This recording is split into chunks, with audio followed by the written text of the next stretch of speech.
Saudara-saudari terkasih dalam Kristus, hari ini Senin 29 April 2024 merupakan peringatan wajib Santa Katarina dari Siena, perawan pujangga gereja.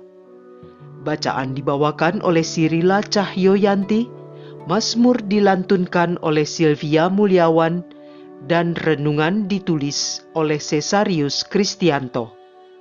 Selamat menekuni sabda Allah. Mari kita semakin mengasihi, semakin peduli, semakin bersaksi.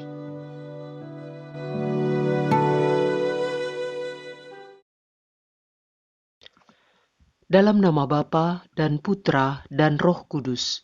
Amin.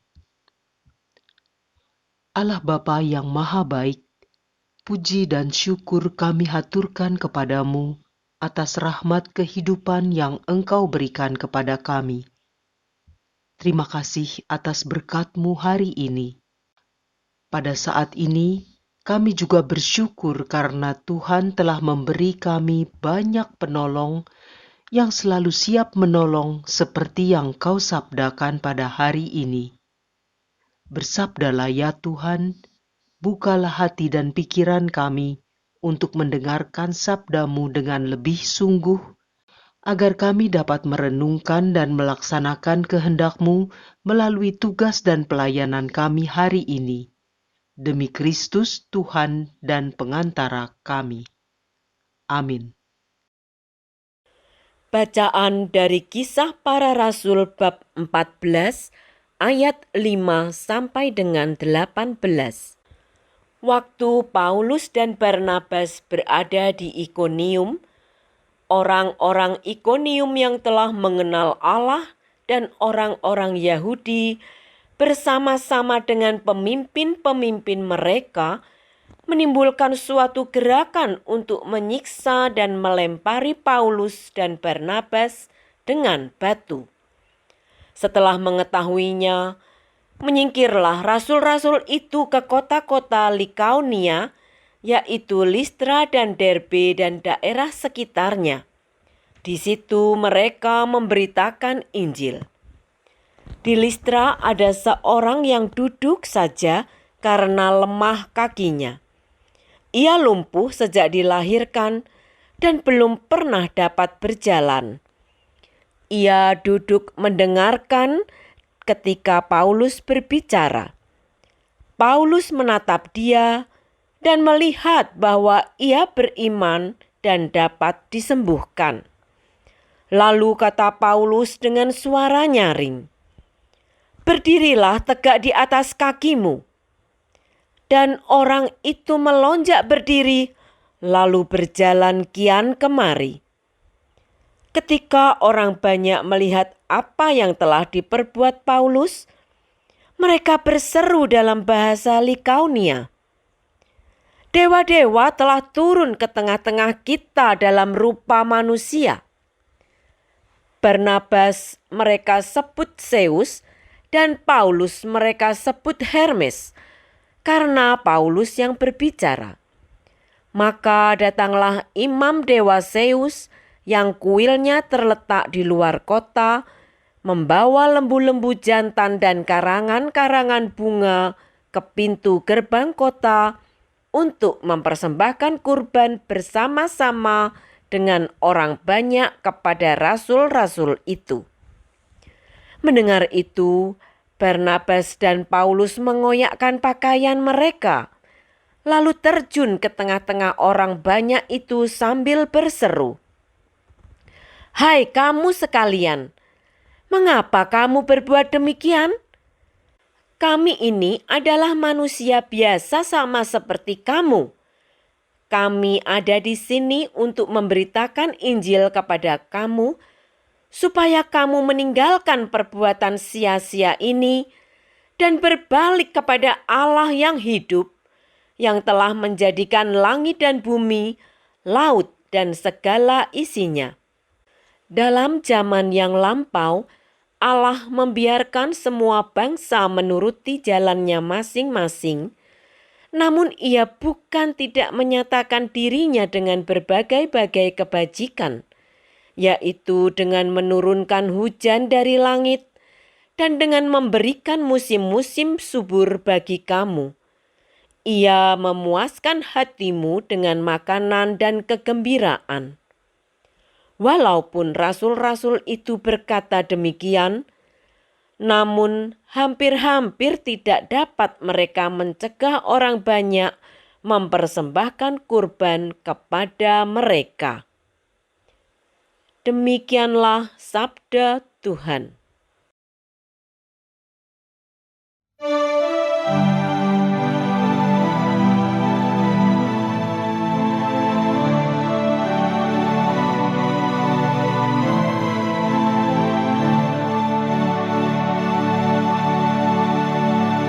Bukan kepada kami ya Tuhan, tetapi kepada nama-Mu lah beri kemuliaan. Bukan kepada kami ya Tuhan, bukan kepada kami, tetapi kepada nama-Mu lah beri kemuliaan. Oleh karena kasih-Mu, oleh karena setia-Mu, mengapa bangsa-bangsa akan berkata, di mana Allah mereka? Bukan kepada kami ya Tuhan, tetapi kepada nama-Mu lah beri kemuliaan. Allah kita di surga, Ia melakukan apa yang dikehendakinya. Berhala-berhala mereka adalah perak dan emas, buatan tangan manusia. Bukan kepada kami ya Tuhan, tetapi kepada nama-Mu lah beri kemuliaan. Diberkatilah kamu oleh Tuhan, yang menjadikan langit dan bumi.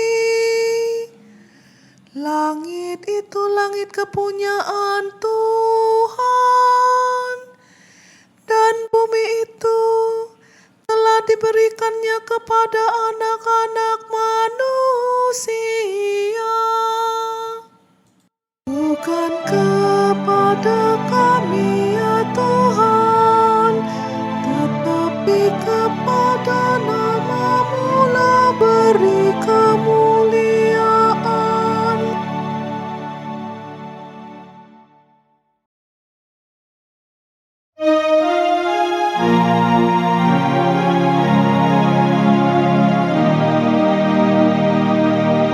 Haleluya.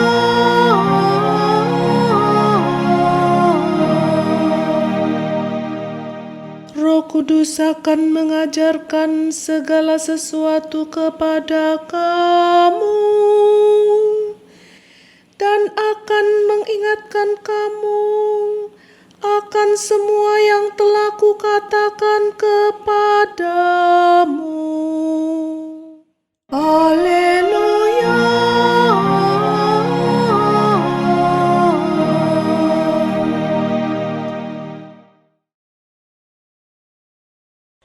Inilah Injil suci menurut Yohanes bab 14 ayat 21 sampai dengan ayat 26.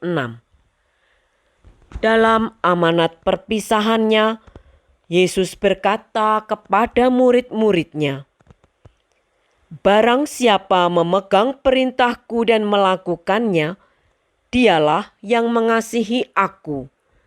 Dan barang siapa mengasihi aku, ia akan dikasihi oleh Bapa-Ku, dan aku pun akan mengasihi dia dan akan menyatakan diriku padanya."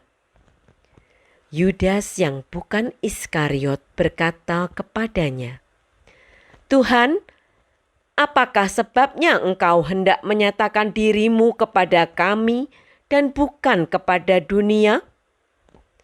Jawab Yesus, "Jika seorang mengasihi aku, ia akan menuruti firman-Ku. Bapa-Ku akan mengasihi dia, dan kami akan datang kepadanya dan diam bersama-sama dengan dia. Barang siapa tidak mengasihi aku, dia tidak menuruti firman-Ku. Dan firman yang kamu dengar itu bukanlah daripadaku, melainkan dari Bapa yang mengutus aku. Semua itu kukatakan kepadamu selagi aku berada bersama-sama dengan kamu. Tetapi penghibur, yaitu Roh Kudus, yang diutus oleh Bapa dalam namaku, dialah yang akan mengajarkan segala sesuatu kepadamu dan akan mengingatkan kamu akan semua yang telah kukatakan kepadamu." Demikianlah sabda Tuhan.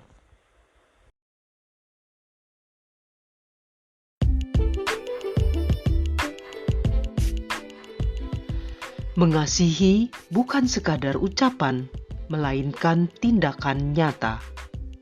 Renungan dibawakan oleh Maria Monica.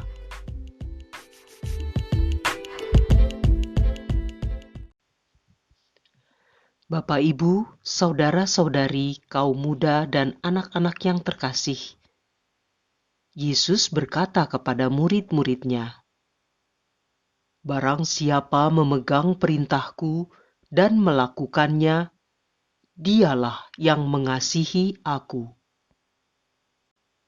Menaati perintah dan melakukan apa yang Yesus Kristus katakan merupakan keharusan bagi mereka yang mengingini hidup kekal. Cinta kasih seolah-olah sudah menjadi merek atau label orang Kristiani. Sayangnya, sangat sering cinta kasih hanya sekadar menjadi slogan. Yesus sangat jelas menyatakan bahwa tanda mengasihi adalah memegang perintahnya dan melakukannya. Dengan demikian, Bapa akan mengasihi dan datang kepadanya, diam bersama-sama dengan dia. Hari ini kita memperingati Santa Katarina dari Siena yang merupakan sosok teladan istimewa dalam mencintai Allah dan sesama. Ia melakukan banyak doa penitensi dan puasa. Ia banyak menolong orang-orang miskin dan sakit. Santa Katarina berjuang untuk perdamaian, khususnya antara para penguasa dengan paus. Itulah bentuk cintanya untuk melakukan kehendak Allah. Dari hidup Santa Katarina, kita bisa makin memahami bahwa mengasihi bukan pertama-tama dan terutama hanya membawa suasana indah. Mengasihi harus tampak dalam usaha doa, mati raga, dan amal kasih secara total demi kedamaian sejati. Mengasihi juga bukan hanya menaati perintah, tetapi lebih ditekankan untuk melakukannya. Dengan demikian, kasih Bapa pun akan turun atas mereka. Kehadiran Tuhan Yesus telah memperlihatkan Allah mengasihi dunia. Yesus juga menunjukkan Ia mengasihi manusia, dan manusia akhirnya mengasihi Yesus dan sekaligus mengasihi Allah. Yesus menyatakan mengasihi Yesus berarti mengasihi Bapa. Tinggal bersatu dengan Yesus akan mengenal Bapa. Itu dikatakan oleh Yesus secara khusus. Proses itu dikatakannya karena sebentar lagi Yesus tidak lagi bersama dengan murid-muridnya. Yesus menyatakan akan datangnya Roh Penghibur atau Roh Kudus. Yohanes menunjukkan Sang Penghibur, yaitu Roh Kudus.